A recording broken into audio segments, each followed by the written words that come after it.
முதல் குரல். இது உங்கள் குரல்.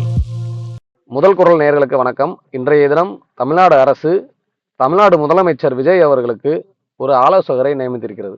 இந்த ஆலோசகர் யார் அப்படின்னா ஓஎஸ்டி அப்படின்னு சொல்லுவாங்க, ஆஃபீஸர் ஆன் ஸ்பெஷல் டியூட்டி. அவருடைய வேலை என்ன அப்படிங்கிறது அரசு துறை ஆவணங்கள்ல இருக்கு.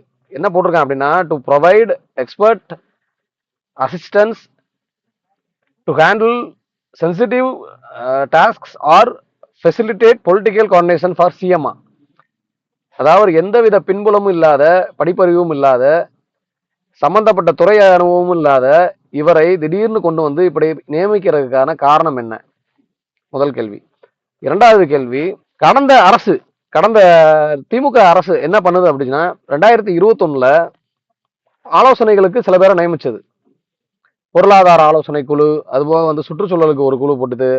ஏற்கனவே பழைய திட்டக்குழு இருக்கு, திட்டக்குழுக்கு ஜெயரஞ்சன் மாதிரி ஆட்களை போட்டாங்க. முக்கியமா பொருளாதார ஆலோசனை குழுல வந்து அவங்க நியமிச்ச ஆட்களை பத்தி நான் சொல்றேன், அது கொஞ்சம் கேளுங்க.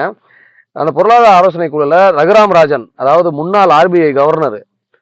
அப்புறம் பாத்தீங்கன்னா எஸ்தர் டஃப்லோ, அவர் professor for poverty attention and development, poverty alienation and development எக்கனாமிக்ஸ்ல எம்ஐடியில ப்ரொஃபசர் அவங்க. அப்புறம் ஆனந்த் சுப்பிரமணியன், அவர் வந்து former chief economic adviser for PM. அப்புறம் ஜான் டீஸ், அவங்க டெவலப்மெண்ட் எக்கனாமிக்ஸ் படித்தவர். அவர் poverty, urban development, rural development, அப்புறம் வந்து ஹங்கர் எராடிகேஷன், இதுலலாம் வந்து அவர் சிறப்பம்சம் பண்றவர், நிபுணத்துவம் பெற்றவர். அந்த கடைசியில் பார்த்தீங்கன்னா எஸ் நாராயணன், அவரும் பார்த்தீங்கன்னா யூனியன் ஃபினான்ஸ் செக்ரட்டரியா இருந்திருக்காரு, ஐஏஎஸ் ஆஃபீஸர், அவரும் எக்கனாமிக் அட்வைசர் ஃபார் பிஎம். இந்த மாதிரி ஆட்களை நியமிச்சு அவங்க தர்ற புள்ளி விவரங்களையும் அவங்க தர்ற அறிவுரைகளையும் பெறும் பல திட்டங்களை கொண்டு வந்துச்சு திமுக அரசு.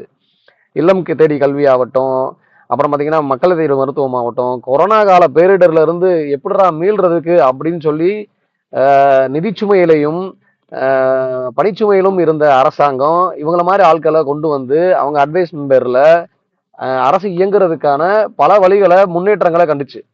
ஆனா இன்னைக்கு நியமிக்கப்பட்ட இந்த ஜோதிடர் பேரை பார்த்தாலே உங்களுக்கு தெரியுது, அந்த பேர்ல இருக்கிற போலித்தனம். அதாவது ரிக்கி ரத்தன் பாண்டே, அப்படின்னு பேரு.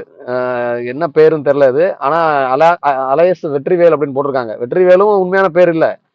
ஏன்னா அவர் எந்த சமூகத்தை சேர்ந்தவர், எதற்காக நியமிக்கப்படுகிறார், அதுலேயே சில விமர்சனங்கள் உண்டு. பல அரசியல் தலைவர், கட்சி தலைவர்கள், சமூக ஆர்வலர்கள், பொதுமக்கள்லாம் இன்னைக்கு கேள்வி கேட்க ஆரம்பிச்சிட்டாங்க. பொதுவாக பார்த்தீங்கன்னா மன்னராட்சியில இது மாதிரி நடக்கிறது உண்டு. நீங்க பாத்தீங்கன்னா இந்த மாதிரி ராஜகுருக்கள், அதாவது ஒரு அரசர் இருப்பாரு, அந்த அரசருக்கு சில ஆரூடங்கள் சொல்லக்கூடிய ராஜகுருக்கள் இருப்பாங்க. அந்த ராஜகுருக்கள் என்ன செய்வாங்க அப்படின்னா, மக்களுக்கும் அரசனுக்கும் உள்ள தொடர்பை என்ன செய்வாங்கன்னா வெட்டி விட்டுட்டு, அவங்களுக்கு தெரிஞ்ச அவங்க கேட்ட விஷயங்களை வச்சுக்கிட்டு அவருக்கு ஆதரவான ஆள்களை நியமிச்சுட்டு அவங்களுக்கு மட்டுமே சுயநலத்துக்காக மட்டுமே ஆக வேண்டிய பணிகளை மட்டுமே முதல்வருக்கு அறிவுறுத்தி அதை வந்து செய்ய வைப்பாங்க. இது நம்ம பல வரலாறுகள் உண்டு. இதை வந்து இவங்க இப்ப தாவேகா தன்னுடைய கட்சி கொள்கை தலைவராக ஏற்றிருக்கிற தந்தை பெரியார் அவர்கள்லாம் அதை கண்டிச்சிருக்காரு. அந்த கதைகள்லாம் எடுத்து மக்களுக்கு புரிய வச்சு நம்ம அதுல இருந்து மீண்டு வந்திருக்கோம். அறிஞர் அண்ணாலாம் சிவாஜி கண்ட இந்து ராஜ்யம்னு ஒரு கதையை எழுதியிருக்காரு.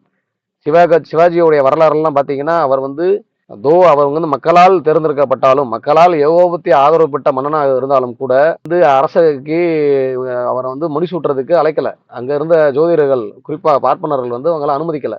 அப்ப அவங்க என்ன பண்ணாங்கன்னா, வாரணாசியிலிருந்து காகப்பட்டர்னு ஒருத்தரை கூப்பிட்டு வந்து பாக்குறாங்க. இங்க அவரை எல்லாம் பார்த்த உடனே மக்கள் பயங்கரமான ஆதரவு இருக்காரு, சிவாஜியை வந்து நம்ம வந்து தவிர்த்துட்டு இங்க மராட்டியத்துல வந்து யாரும் வர முடியாது அப்படிங்கிற பட்சத்துல அவர் என்ன பண்றாருன்னா, தனக்கு ஆதரவாக இந்த சிவாஜியை வந்து இருந்தா இன்னும் நல்லா அவர் மூலியமா நம்ம வந்து அனுகூலம் பெற்றுக்கலாம் அப்படின்னு சொல்லிட்டு, தன்னுடைய சமூகத்துக்கும் அனுகூலம் பெற்றுக்கலாம்னு சொல்லிட்டு காகப்பட்டு நிறைய மாத்துறாரு சிவாஜியை. இது சிவாஜி மட்டும் கிடையாது, அன்றைய காலத்து மன்னர்கள் எல்லாமே இப்படிதான் இருந்தாங்க.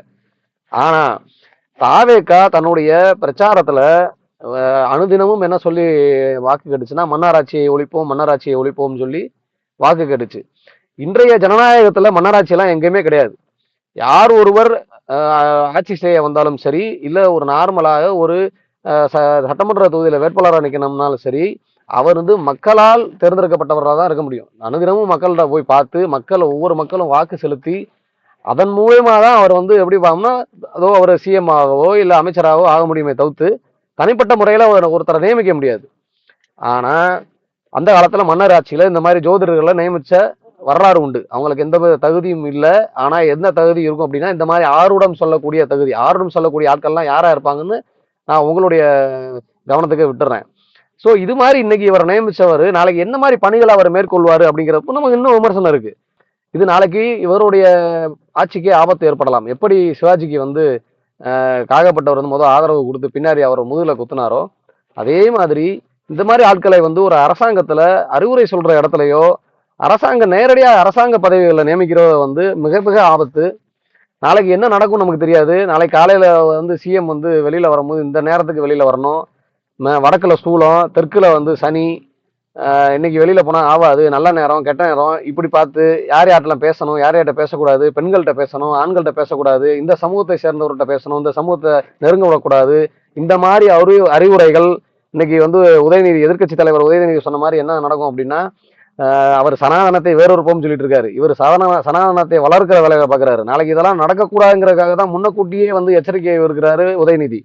ஆனா இவரு அதை மீறி இந்த மாதிரி செயல்பாட்டில் இறங்கினா நாளைக்கு இந்த ஆட்சி வந்து மக்களுக்கான ஆட்சியா இருக்காது, யாரோ ஒரு சிலருக்கான நன்மை பயக்கிற ஆட்சியா இருக்கும். ஆபத்து விஜய்க்கு தான். முதல் குரல். இது உங்கள் குரல்.